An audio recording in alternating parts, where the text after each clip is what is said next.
If you've been following the Maui wildfire news, you know that The Rock and Oprah started a fund to give money to the residents of Maui who lost their homes. That just had so much backlash, a lot of criticism on them. And it just so happens that The Rock came out earlier this week and spoke out about it. So let's listen to it together. And I'm going to share some feedback from a publicist, brand manager, strategist standpoint of the do's and don'ts so that you can learn from it for your own business or for your clients. But before we do that, if you haven't yet, make sure to subscribe to my channel so that you get the latest tips, strategies, and news to grow your visibility and monetize your business. Okay, so here is The Rock's statement. Everybody, I got some pretty good updates for you regarding our People's Fund of Maui. Got some great news, some awesome news, actually, that I'm very grateful to share with you guys. And the news is this: the thousands and thousands of survivors, the families, they have now, over the past couple of weeks, started to receive their first round of funds. They're receiving their money.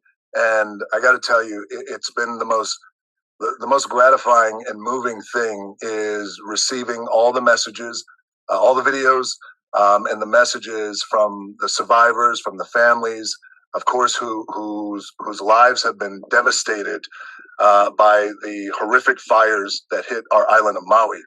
Thank you guys so much for the incredible messages. I realized right away of what this actually means and what it means to all of you, as all of you have expressed to me, is that this is a step. And for many of you, it's the first step in getting back up on your feet and taking those first couple of steps of life and getting your life back and taking control back of your life, and what that means. So thank you so much for your incredible messages. I'm so grateful that you guys have started to receive your first round of funds. I also want to take a moment to acknowledge all the messages that I did receive, because I pay attention to everything and I take receipts. I keep receipts. Is when we first launched the fund, there was some backlash that came with launching the fund. And I want to address and acknowledge that backlash right now. And here's what I have to say about that. I get it and I completely understand. And I could have been better. And next time I will be better. And I understand, money ain't falling out of the sky and it's not growing on trees. And there's a lot of people out there who's living paycheck to paycheck. And I get it. And I know what that's like. I've lived paycheck to paycheck. $7. I know what that's like. And when you are living paycheck to paycheck, I don't want to speak for everybody. I'll speak for myself, but I feel it's connected. When you're living paycheck to paycheck, I was easily pissed off and I was frustrated. And the last thing you want to hear when you are living paycheck to paycheck is someone asking you for money, especially when the person asking you for money already has a lot of money. So I get it. I understand. I've never launched a fund before, but I'm a quick study and lesson learned. So thank you. And I also feel that's one of the greatest things about my social media platforms and the transparency that we have and the relationship that we have, that we keep it real. If I do something and you guys love it, you let me know. Rock, we love it. Let's roll. If I do something and you hate it, you let me know. Rock, we hate it. Don't ever do that shit again. Again, lesson learned. I'm a quick study.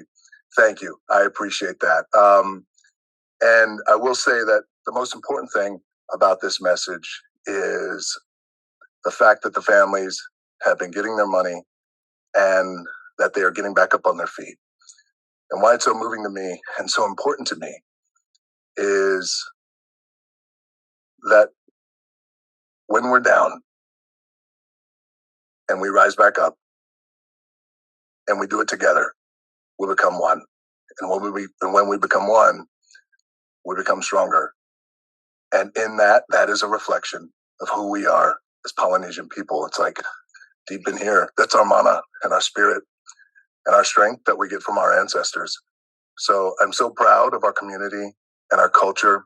I love you guys. Thank you. I can't wait to come back home to the islands of Hawaii. I can't wait to get back to Maui and see everybody and give you hugs. And I can't wait to get to one of my favorite gyms in the world, the Maui Powerhouse. You guys stay strong. I got some gifts coming for you. Okay, Maui, stay strong. I love you. Aloha.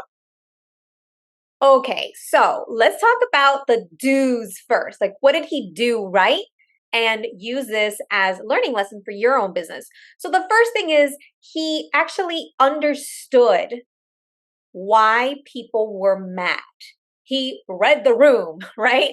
He understood why people were upset, why there was a criticism on him and Oprah for publicly asking for funds, right? When two rich people, two wealthy people are asking the public for funds. That was the main criticism. So acknowledging that was good. That was a to do. The second thing is that he took accountability. He realized and acknowledged his mistake.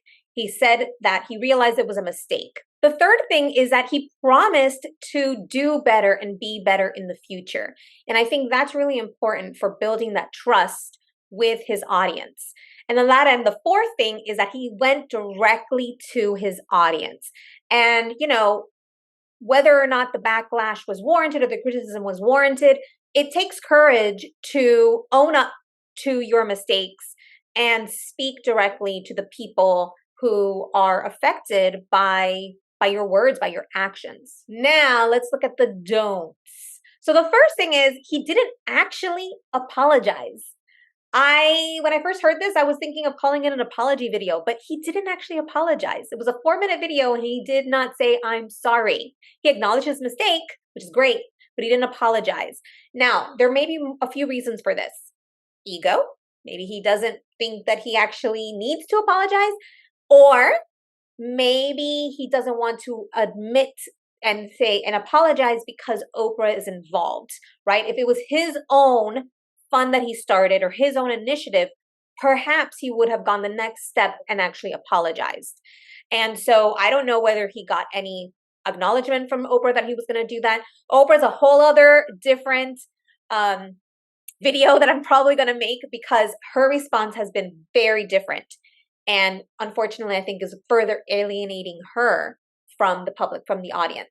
So the second don't is that he was trying to empathize by saying that, he knows what people were going through. And that little segment where he's talking about, you don't want people asking you for money was a little cringy to me. It was a slightly off-putting. And I get where he was going with that. He was trying to empathize with people, acknowledge why he knows people were mad. Now, I'm not sure if that could have been done better, if he would have left that part out. I don't know whether it would have been better or not. Sometimes these videos, though, have to be a little cringy, right? When you make a mistake, it's hard, right? So maybe that cringe factor needed to be there a little bit. And then the third don't is that he took a long time to come out to make this video. The original video came out August 31st, where he and Oprah made their announcement of the People's Fund of Maui. It's been a long time. He received criticism immediately. I posted about it and I got comments on my videos immediately. So it could have definitely been addressed a month ago. It didn't have to be till October for this to be addressed. So whenever possible, get behind it, right? Crisis management, get behind it before it takes off. And I think because they waited so long, again, Oprah's her own thing, so I guess I'll leave her out of it. Because he waited so long, that allowed people to come up with theories. There's all sorts of theories. I'm still getting comments on my videos. Theories like that he didn't actually pay the millions of dollars promised, that all of these different theories coming out. And people are still mad. And if he would have either come out and acknowledged his mistake or apologized sooner, perhaps that would have built more trust with the public. But I think that him going directly to his audience, at least directly to them on his Instagram, was a great step to continue to restore confidence, restore trust with his audience, with his fans. So did I miss any do's or don'ts? Let me know in the comments. And what would you have done if this was you? Or what would you have liked The Rock to have said or done in this case? Obviously, we can't take back the past. It already happened. But what would you suggest? What would be your recommendation? And if you like this video, if you learned something new, please hit the thumbs up And make sure to subscribe to my channel for the latest tips and strategies to grow your visibility and monetize your business. And remember, it is your time to be boldly seen and heard. The world needs your voice. All right, everyone, bye for now. For more help growing your visibility and monetizing your brand, go to alexanderfigueredo.com. And if you like this video, don't forget to like, subscribe, and hit the bell for notifications. Thank you.